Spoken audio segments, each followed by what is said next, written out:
Hello and welcome to KYC, a show designed to give regular investors powerful, actionable insights into the fundamentals of a single NSE-listed company every day. Well, today we're talking about Ixigo, also known as Late Revenue, and what we're tracking today is, well, largely the company which is into travel and tourism. But now we do know that this particular company has also listed just last year. So there is a lot of interesting data that we can potentially put out for you. We start off with talking about what the company is all about. We have incorporated, it was incorporated in 2007, and the company runs an online platform, and many of you may be familiar with it as well, as it provides information as well as booking services for the travel industry. It also provides software development and maintenance services to its customers, and these bookings will involve bookings for trains, flights, buses, hotels, what have you. Now, in terms of the latest metrics, what we are seeing is that the monthly average user stands at around 87 million. That's around 8.7 crores, and well, users from about 2,400 towns uses the Ixigo website. We also have deep penetration as far as the tier 2 and tier 3 towns are concerned. For the company, it stands at a little less than 94%. And the lifetime transacted users stand at around 41 million. So that's as far as what the company does and what it's all about. But I'm going to get in my colleague Mahima to tell us about how things can pan out for this particular company and how things have come through. So what we usually do is we talk about the various fundamentals of the company. This would include the income statement, the balance sheet, cash flows, return ratios, moving beyond the financial statements. We also look at the shareholding, what the stock has done, as well as what the street makes of it, along with the valuations. So Mahima, good morning and thanks for joining in. Why don't you take us through the revenues first, and as well as the profitability for this particular company, and the several revenue streams in this case. Right. So in terms of revenue, if we see the 9 months FY25 performance, they're already standing at 629 crores of revenue, which in FY24 they'd done 655 crores. So they're nearing their FY24 mark, and there's still one more quarter to go. So they certainly outperform in FY25 as compared to the FY24 metrics. The 3-year CAGR for revenue has been 69% for the company. EBITDA has grown to 55 crores as compared to 43 crores in FY24. So EBITDA is already much higher than what they did in FY24. In terms of margins have significantly improved from 6.7% to 8.9% when it comes to the 9 months FY25 figure. And net profit, however, has come down, and this is because their advertisement expense overall has gone up. In terms of multiple revenue streams, since it does bookings from different aspects, flights, trains, hotels, etc. They have agent services charges, they have payment gateway charges, value-added services, advertisement income, airline commissions, and convenience fees are some multiple sources of revenues, which kind of augur growth for the company. In terms of key operational metrics, the gross transaction value was up 48% YOY this particular quarter, and monthly transacting user was also up 38% for the company this quarter. So both of these combined, the gross transaction value as well as the monthly transacting users is what has kind of aided the revenue for the company, Agam. Right. So that's, talking about the income statement. Let's also talk about how things have panned out when it comes to the balance sheet. And it's on a strong footing. To be honest, I wasn't expecting a company which is relatively new to the scene and, of course, very, very new to the stock market, certainly, to have such a good balance sheet. So it's debt-free. It does have about nearly 600 crores as shareholders' net worth. This is, of course, accumulated, profits as well. And cash at bank stands at around 143 crores, even as it sees a negligible gross debt currently. So it does seem like it's on a very strong footing if coming down to the balance sheet. And I'd reckon it is largely the same for cash flows as well, Mahima. Absolutely. So in terms of cash flows, the cash flows have improved when we compare the first half of FY25 versus the first half of FY24, in terms of cash flow from operations, it stood at around 19.4 crores in first half of 24, which is more than more than tripled in first half of FY25 to 70 odd crores. And in terms of net cash flows, which was negative in first half of FY24, has turned positive to 28 crores in the first half of FY25. So, this year, this financial year has turned out to be a good year in terms of cash flow as well. So, we give a thumbs up in terms of cash flow as well. Fair enough. So, actually, if you consider all the three financial statements, they look very, very good. And well, based on that, I'm going to come down to return ratios. So, return ratios are improving. There's no doubt about that. But they are not to the tune of 20%, 25% is what we might expect from an ideal situation. But we're not going to give that a thumbs down just because those ratios are down, or rather not up to the mark, because we have seen these ratios move from the negative well into on their way to hitting that 20% mark around there. So as far as the return on capital employed is concerned, at the end of 2024, that stood at nearly 17%. Return on assets stood at around 12.5%. This is coming from the negatives. So, which is why, they've seen an improvement. But once we see the company hit 20% mark, well, we'd probably give that a thumbs up as well. For now, we're going to go with a neutral.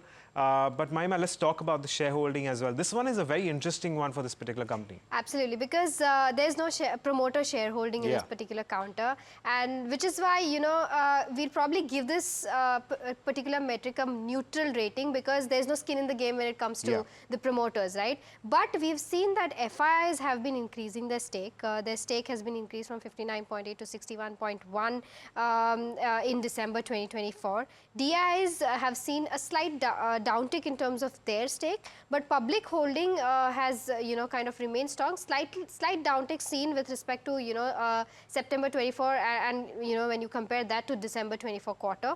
But in terms of an interesting thing to watch out for here is that both the CEO as well as the co-CEO and the director of the company are holding quite a significant stake in the company. Aloke Bajpai, who is the CEO of the company, not the promoter of the company, holds 4.86% stake, so almost a 5% stake in the company. And Rajneesh Kumar, who's the director and group co-CEO, is who's again not the promoter of the company but holds around 5.21% stake in the company. So both of them combined are holding around 10% stake of the company, Agam. Right, and this is an important one. And while the founders, the co-founders do have stake in the company, a lot of the decisions will come down to the influence of all the institutions who hold, significant amount of ownership in the company as well. Of course, one might find it heartening to know that the co-founders still have a significant stake, but again, it's going to be something of, middling in terms of our ratings as far as the shareholding is concerned, which is why it's a neutral. But we move on and talk about street credentials. And, well, the stock has done well. I would say that, again, we don't have too much data to move around with, considering it was listed back in June of 2024. So from its issue price, if you was subscribed for the IPO at that point in time, and if you were issued the share price, the shares, which was at around 93 rupees per share, you're looking at a 69% return.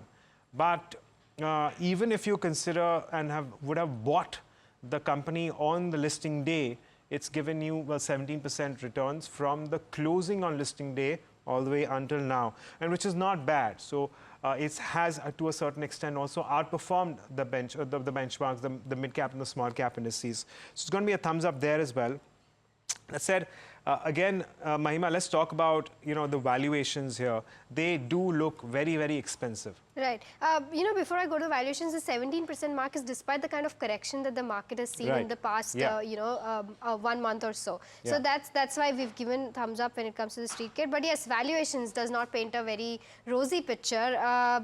If you compare it to the peers, Ixigo is right now trailing at a P of 131 times. So despite of the kind of growth that we've seen in the company when it comes to the revenues, which have grown at a CAGR of around 69%, the stock has seen a lot more traction as compared to the growth of the company, which is why we're seeing the trailing PE at 131 times. Now that compared to its peers, TBO Tech trades at around 81 times, EaseMyTrip trades at 26 times, and Yatra Online trades at 81 times. So right now the only cheap option, well, comparatively cheap option available in the market is Easy Trip Planners. But yes, valuations definitely a concern, which is why we've given a thumbs down for this particular metric. And of course, we must remember that these are trailing 12-month valuations. Now, no matter what kind of growth we can see the company, even if they do double their bottom line over the course of the next 12 months, even based on that, you're looking at a price to earnings ratio of around 65 times. Right. So it is slightly on the higher end. But finally coming down to the analyst recommendations now. Well, given the fact that it's a relatively newer stock on the stock exchanges, we don't have a lot of coverage on the stock. Also, in terms of absolute size, it's not a very large one in terms of market capitalization, which is why we just have two analysts on the street at the moment, at least as far as our consensus is concerned, who have a buy rating with an upside potential of around 11%. And because of the fact that there is a relatively lower number of analysts covering it, we'll give it a neutral rating, and that brings us to an overall rating of around 5.5 out of 8. So there you have it. That's the rating coming through. But do remember that so far the company has done very well in terms of its key financial statements. That includes income statement, the balance sheet, as well as the cash flow statement. Of course, we'll continue to keep an eye on the several other factors. But Mahima, on that note, thanking you for joining me and taking us through these ratings for the company. And we'll move this conversation forward. We are now in conversation with Aloke Bajpai. He's the chairman, managing director, and group CEO of Ixigo. Aloke, good morning, and thank you so much for joining in. Aloke, we've seen what you all have done over the past few years, over the last 9 months as well. The question now comes down to, how are we looking at growth over the next 2 years? So if you look at the Ixigo story, right, it's a bit unique in some aspects because we did not start out as an OTA when we launched back in 2007, and the journey over a decade that we've had by serving the next billion users and building out utility use cases on trains, buses, and then becoming transactional just before COVID. I think that was a transformational moment for us because we already had a lot of traffic, and we started serving our customers better by helping them complete transactions on our own platform and build value-added services on top. So, our trajectory on revenue is reflective of the fact that, we've been working very hard on converting ourselves from, pure play utility app that we used to be many years ago to a transactional one. And therefore, our monthly active users were growing, but our MTUs also started to grow, and we started seeing transactions ramp up across train, bus, flight. And we did a couple of smart acquisitions during COVID as well, which and one more recently, which have also sort of aided this kind of growth. But if you look at the overall trend line on that growth, right, and you zoom out a bit, you see that last quarter, our revenue run rate, if you look at the annualized number on that, is almost 10 times of what our revenue used to be back in 2019 pre-COVID, right? And the only thing that has earned us that is the fact that we've been extremely focused on customer experience with a specific focus on the next billion users. Right, Alok. So, moving in towards a transactional app from a utility app right now, keeping all these factors into consideration with the kind of trends that you all have seen over the past few quarters and years, how does this product mix change over the next few quarters and years as well? What can you tell us about the latest changes that are taking place as far as your company goes? Yeah, so I think the shift you're referring to is more on the product mix, right? Like how people are increasingly buying flights and buses through Ixigo. I mean, trains, we were already the market leading OTA with the dominant share, and I think that share has also moved up. We were close to 58% of the online travel agent train booking market as of December, right? And I think Bus and flight is where we've really doubled down. And if you look at our flight growth, 73% GDP growth year on year. I mean, just for perspective, the overall domestic flyers grew by about 11% during that quarter, right? So we've actually grown almost 6.5, 7 times faster than how fast the overall sort of passenger market is growing there. On buses also, we've grown at 63% YOY last quarter.